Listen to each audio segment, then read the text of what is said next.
faire cette interview. À vous en bas. À vous.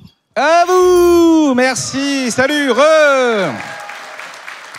Ah, ça se remplit bien là. Vendredi est également sold out. Et ça fait plaisir. Merci Adrien. Plus de 100 000 € déjà, ça fait plaisir. On va entamer encore une grosse nuit. Hein. Moi, je suis là jusqu'à 8 h du matin. Voilà, plus fort que la douleur, bien entendu.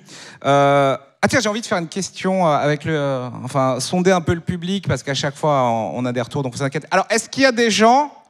La lumière, est-ce que c'est insupportable pour certaines personnes, les spots? Ah, au fond, ça prend cher? Voilà, vous pouvez un petit peu modérer la lumière, amis de la technique, vous avez eu un retour en direct.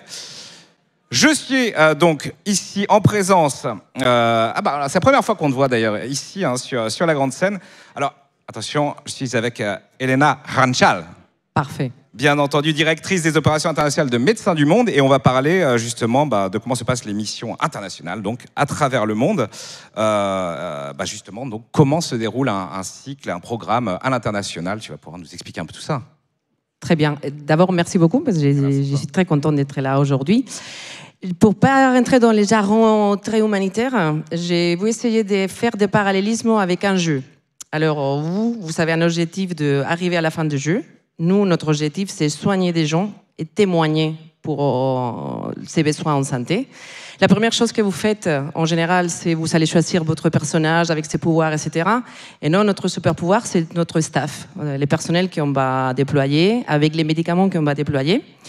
Et après, vous avez des écrans à passer en fonction des besoins. Et nous, c'est pareil. On va voir les besoins qu'on a et en fonction de ça, on va essayer de passer. Après, parfois, vous tombez. Et nous, on a aussi des contraintes et des limitations parfois. Ah, tu as bossé toute une analogie avec voilà. le jeu vidéo, c'est balèze. Alors c'est ça pour arriver vraiment à la fin. Et on apprend parfois, on tombe et on se dit, il faut faire de notre façon, de la même façon que vous. C'est beau. Bravo, hein, bravo pour ce travail de storytelling.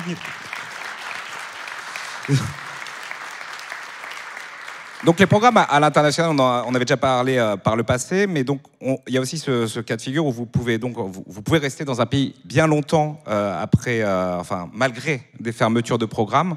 Du coup, qu'est-ce qui se passe dans ce cas de figure, dans votre présence prolongée? Malheureusement, il y a des pays effectivement où on ne peut pas partir toujours. On a le cas de Pakistan, par exemple, ça fait des années qu'on est là. Et cet hiver, on a eu des inondations, de façon que dans ces cas-là, effectivement, il y a une crise, ça se déclenche.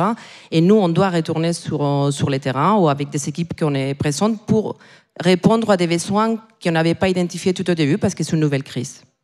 D'accord, ok, ça vient d'être clair. Et justement, comment on s'adapte dans un pays où justement une crise éclate, etc., où on est déjà en présence et finalement il se passe quelque chose d'extraordinairement mauvais, on va dire. Oui, nous, la force qu'on a, c'est qu'effectivement la connaissance qu'on a sur les terrains et la force qu'on a surtout, c'est nos ressources humaines.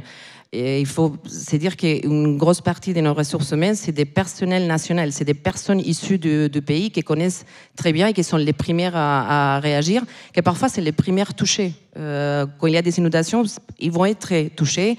On l'a vu, par exemple, il a dit hier Joël, dans les cas de séisme, on a eu des pertes.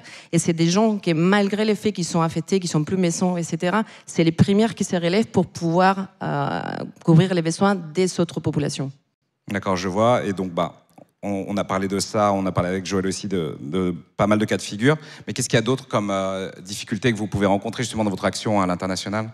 Une des freins importants, c'est la sécurité. Bien évidemment, quand on est dans une situation de guerre, mais parfois, nos personnels, ils sont bissés par différents groupes. Et ça c'est un contrôle important. Une autre chose, c'est la manque de visibilité sur certaines choses. Si je vous dis maintenant qu'est-ce qui se passe en Éthiopie, personne ne sait qu'est-ce qui se passe. Et malheureusement, dans 2 mois, personne ne va se souvenir qu'est-ce qui se passe en Turquie ou en Syrie, malgré le fait qu'il va y avoir des besoins pendant des années.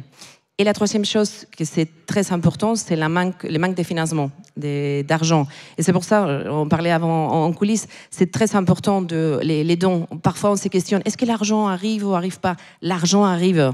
Et vraiment, moi, en tant que directrice des opérations internationales, chaque euro, c'est important parce que demain, il y a une crise, demain, il y a un besoin. Et c'est avec ce fonds-là qu'on peut dire, bon, demain, on envoie une équipe, on envoie des médicaments pour commencer à soigner des gens.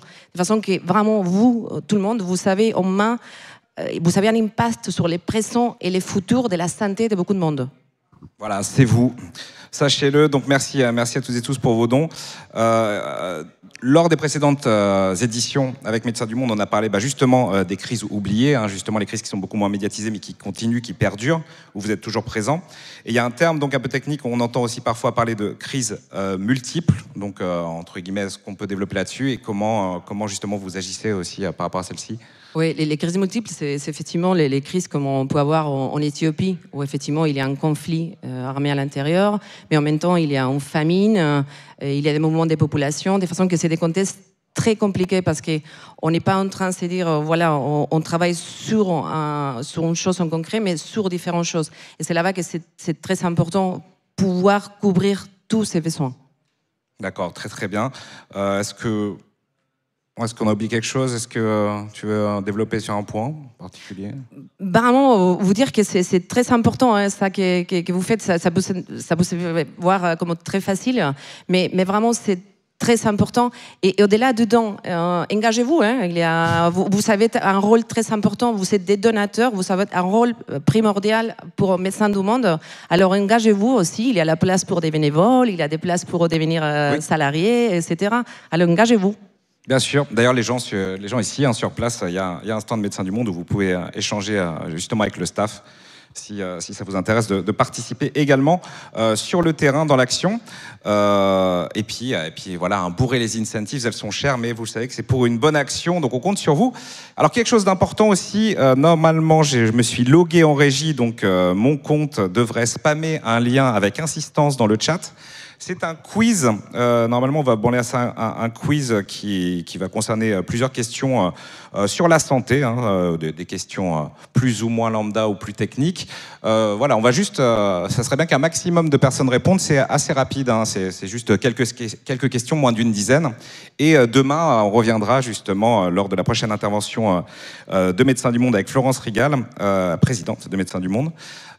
Sur vos choix, ce que vous avez répondu, et voilà, on pourra peut-être développer, enfin on développera sur certaines de ces réponses, et peut-être qu'il y aura des choses à débunker, qui sait.